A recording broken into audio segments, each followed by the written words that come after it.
해질 무렵 황금빛 연등이 하나둘 밝혀지고 연꽃 향기가 고요한 공기를 채우고 있었습니다. 그 길 위를 따르며 걷던 제자는 마침내 발걸음을 멈추고 합장한 채 여쭈었습니다. 세존이시여, 우리는 왜 어떤 사람과 깊이 얽히고 또 어떤 사람은 바람처럼 스쳐 지나가는 것입니까? 이 인연들은 모두 우연입니까? 부처님께서 말씀하셨습니다. 그 어떤 만남도 우연은 아니니라. 강물이 바위를 돌아 흐르듯 모든 인연은 과거의 업이 지금 이 자리에 흐르게 한 것이다. 누군가는 그대를 가르치기 위해 오고 누군가는 치유를 위해 또 누군가는 그대를 일깨우기 위해 오느니라. 제자가 다시 여쭈었습니다. 그렇다면 고통스러운 인연도 그 또한 의미가 있는 것입니까? 부처님께서 고개를 끄덕이며 말씀하셨습니다. 그렇다. 눈물 속에서 피어난 인연도 그대의 길 위에 놓인 등불이 된다. 제자가 조심스레 여쭈었습니다. 세존이시여, 어떤 인연은 제 마음에 깊은 상처를 남깁니다. 소중했기에 더 아픕니다. 그럴 땐 어떻게 해야 합니까? 부처님께서 조용히 대답하셨습니다. 상처는 마음이 열려 있었기에 들어온 것이다. 그 고통은 그대가 진심이었다는 증표다. 억지로 치유하려 하지 말고 그 고통이 말하게 하라. 자비로 안아줄 때 고통은 스스로 부드러워진다. 제자가 다시 여쭈었습니다. 그렇다면 이토록 깊이 다친다면 차라리 관계를 멀리하는 것이 옳지 않겠습니까? 부처님께서 말씀하셨습니다. 사랑을 두려워하는 것은 삶을 두려워하는 것이다. 고통은 관계에서 오는 것이 아니라 그대의 집착에서 비롯되느니라. 자유롭게 사랑하되 붙잡으려 하지 말라. 제자가 고개를 숙이며 여쭈었습니다. 세존이시여, 잊지 못하는 사람이 있습니다. 놓아야 함을 알지만 마음이 따라주질 않습니다. 부처님께서 조용히 응답하셨습니다. 놓는다는 것은 지우는 것이 아니라 소유하지 않겠다는 선언이다. 진정한 사랑은 머무르지 않아도 빛난다. 제자가 떨리는 목소리로 말했습니다. 그 사람은 제 전부였습니다. 부처님께서 고요한 눈빛으로 말씀하셨습니다. 아무도 그대의 전부가 되어선 안 된다. 누군가를 전부로 삼으면 그 사람도 자신도 잃게 되느니라. 서로를 자유롭게 하라. 제자가 말했습니다. 세존이시여, 말 없이도 깊이 통하는 인연이 있습니다. 그런 연결은 어디서 비롯된 것입니까? 부처님께서 말씀하셨습니다. 그런 인연은 수많은 생을 함께한 인연이다. 말이 필요 없다. 서로를 바라보는 것만으로 충분하다. 강가의 바람처럼 그 인연은 조용히 곁에 머무른다. 제자가 다시 고개를 숙이며 여쭈었습니다. 그런 인연을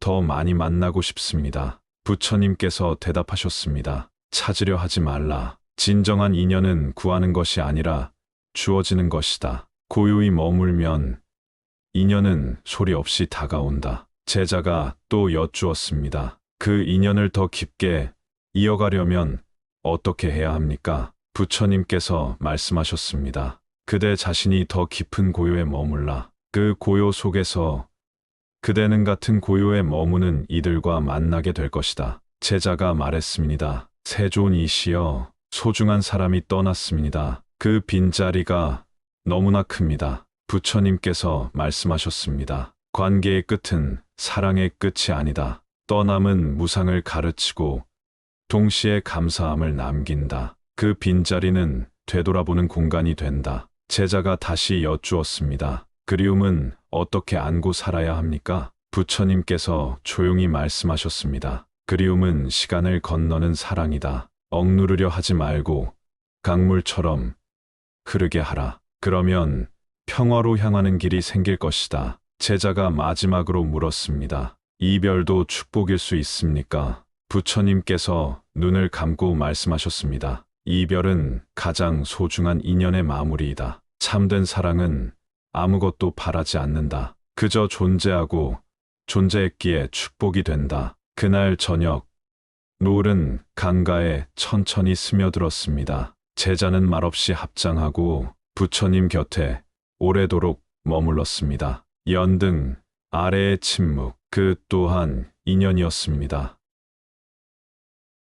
해질 무렵 황금빛 연등이 하나둘 밝혀지고 연꽃 향기가 고요한 공기를 채우고 있었습니다. 그 길 위를 따르며 걷던 제자는 마침내 발걸음을 멈추고 합장한 채 여쭈었습니다. 세존이시여, 우리는 왜 어떤 사람과 깊이 얽히고 또 어떤 사람은 바람처럼 스쳐 지나가는 것입니까? 이 인연들은 모두 우연입니까? 부처님께서 말씀하셨습니다. 그 어떤 만남도 우연은 아니니라. 강물이 바위를 돌아 흐르듯 모든 인연은 과거의 업이 지금 이 자리에 흐르게 한 것이다. 누군가는 그대를 가르치기 위해 오고 누군가는 치유를 위해 또 누군가는 그대를 일깨우기 위해 오느니라. 제자가 다시 여쭈었습니다. 그렇다면 고통스러운 인연도 그 또한 의미가 있는 것입니까? 부처님께서 고개를 끄덕이며 말씀하셨습니다. 그렇다. 눈물 속에서 피어난 인연도 그대의 길 위에 놓인 등불이 된다. 제자가 조심스레 여쭈었습니다. 세존이시여, 어떤 인연은 제 마음에 깊은 상처를 남깁니다. 소중했기에 더 아픕니다. 그럴 땐 어떻게 해야 합니까? 부처님께서 조용히 대답하셨습니다. 상처는 마음이 열려 있었기에 들어온 것이다. 그 고통은 그대가 진심이었다는 증표다. 억지로 치유하려 하지 말고 그 고통이 말하게 하라. 자비로 안아줄 때 고통은 스스로 부드러워진다. 제자가 다시 여쭈었습니다. 그렇다면 이토록 깊이 다친다면 차라리 관계를 멀리하는 것이 옳지 않겠습니까? 부처님께서 말씀하셨습니다. 사랑을 두려워하는 것은 삶을 두려워하는 것이다. 고통은 관계에서 오는 것이 아니라 그대의 집착에서 비롯되느니라. 자유롭게 사랑하되 붙잡으려 하지 말라. 제자가 고개를 숙이며 여쭈었습니다. 세존이시여, 잊지 못하는 사람이 있습니다. 놓아야 함을 알지만 마음이 따라주질 않습니다. 부처님께서 조용히 응답하셨습니다. 놓는다는 것은 지우는 것이 아니라 소유하지 않겠다는 선언이다. 진정한 사랑은 머무르지 않아도 빛난다. 제자가 떨리는 목소리로 말했습니다. 그 사람은 제 전부였습니다. 부처님께서 고요한 눈빛으로 말씀하셨습니다. 아무도 그대의 전부가 되어선 안 된다. 누군가를 전부로 삼으면 그 사람도 자신도 잃게 되느니라. 서로를 자유롭게 하라. 제자가 말했습니다. 세존이시여, 말 없이도 깊이 통하는 인연이 있습니다. 그런 연결은 어디서 비롯된 것입니까? 부처님께서 말씀하셨습니다. 그런 인연은 수많은 생을 함께한 인연이다. 말이 필요 없다. 서로를 바라보는 것만으로 충분하다. 강가의 바람처럼 그 인연은 조용히 곁에 머무른다. 제자가 다시 고개를 숙이며 여쭈었습니다. 그런 인연을 더 많이 만나고 싶습니다. 부처님께서 대답하셨습니다. 찾으려 하지 말라. 진정한 인연은 구하는 것이 아니라 주어지는 것이다. 고요히 머물면 인연은 소리 없이 다가온다. 제자가 또 여쭈었습니다. 그 인연을 더 깊게 이어가려면 어떻게 해야 합니까? 부처님께서 말씀하셨습니다. 그대 자신이 더 깊은 고요에 머물라. 그 고요 속에서 그대는 같은 고요에 머무는 이들과 만나게 될 것이다. 제자가 말했습니다. 세존이시여, 소중한 사람이 떠났습니다. 그 빈자리가 너무나 큽니다. 부처님께서 말씀하셨습니다. 관계의 끝은 사랑의 끝이 아니다. 떠남은 무상을 가르치고 동시에 감사함을 남긴다. 그 빈자리는 되돌아보는 공간이 된다. 제자가 다시 여쭈었습니다. 그리움은 어떻게 안고 살아야 합니까? 부처님께서 조용히 말씀하셨습니다. 그리움은 시간을 건너는 사랑이다. 억누르려 하지 말고 강물처럼 흐르게 하라. 그러면 평화로 향하는 길이 생길 것이다. 제자가 마지막으로 물었습니다. 이별도 축복일 수 있습니까? 부처님께서 눈을 감고 말씀하셨습니다. 이별은 가장 소중한 인연의 마무리이다. 참된 사랑은 아무것도 바라지 않는다. 그저 존재하고 존재했기에 축복이 된다. 그날 저녁, 노을은 강가에 천천히 스며들었습니다. 제자는 말없이 합장하고 부처님 곁에 오래도록 머물렀습니다. 연등 아래의 침묵, 그 또한 인연이었습니다.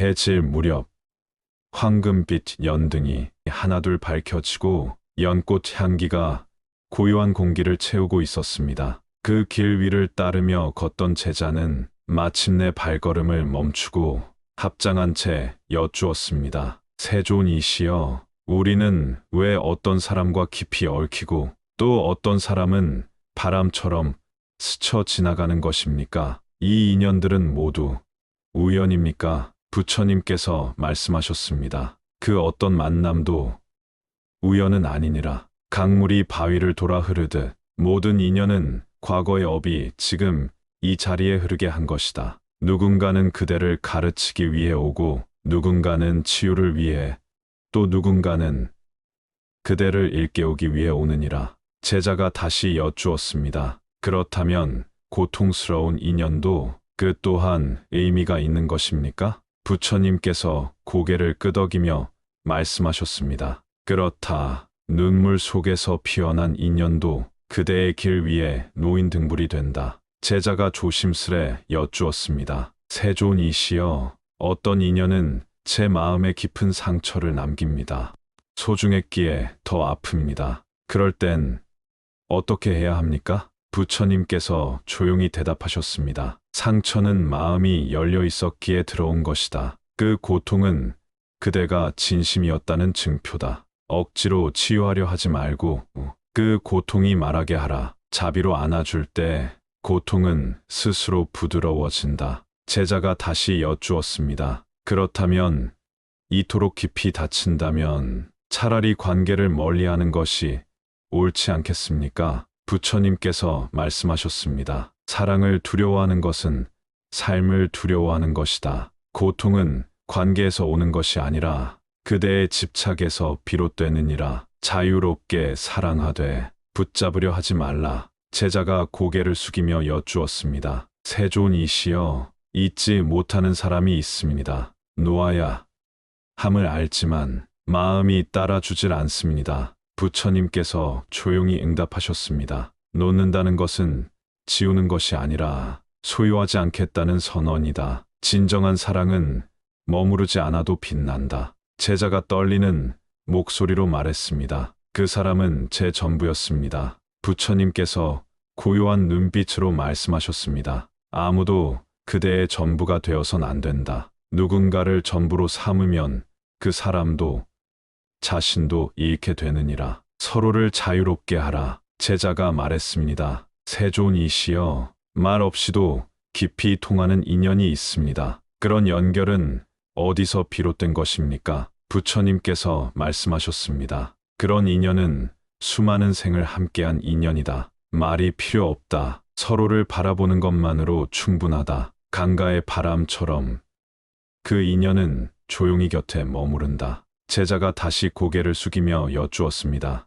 그런 인연을 더 많이 만나고 싶습니다. 부처님께서 대답하셨습니다. 찾으려 하지 말라. 진정한 인연은 구하는 것이 아니라 주어지는 것이다. 고요히 머물면 인연은 소리 없이 다가온다. 제자가 또 여쭈었습니다. 그 인연을 더 깊게 이어가려면 어떻게 해야 합니까? 부처님께서 말씀하셨습니다. 그대 자신이 더 깊은 고요에 머물라. 그 고요 속에서 그대는 같은 고요에 머무는 이들과 만나게 될 것이다. 제자가 말했습니다. 세존이시여, 소중한 사람이 떠났습니다. 그 빈자리가 너무나 큽니다. 부처님께서 말씀하셨습니다. 관계의 끝은 사랑의 끝이 아니다. 떠남은 무상을 가르치고 동시에 감사함을 남긴다. 그 빈자리는 되돌아보는 공간이 된다. 제자가 다시 여쭈었습니다. 그리움은 어떻게 안고 살아야 합니까?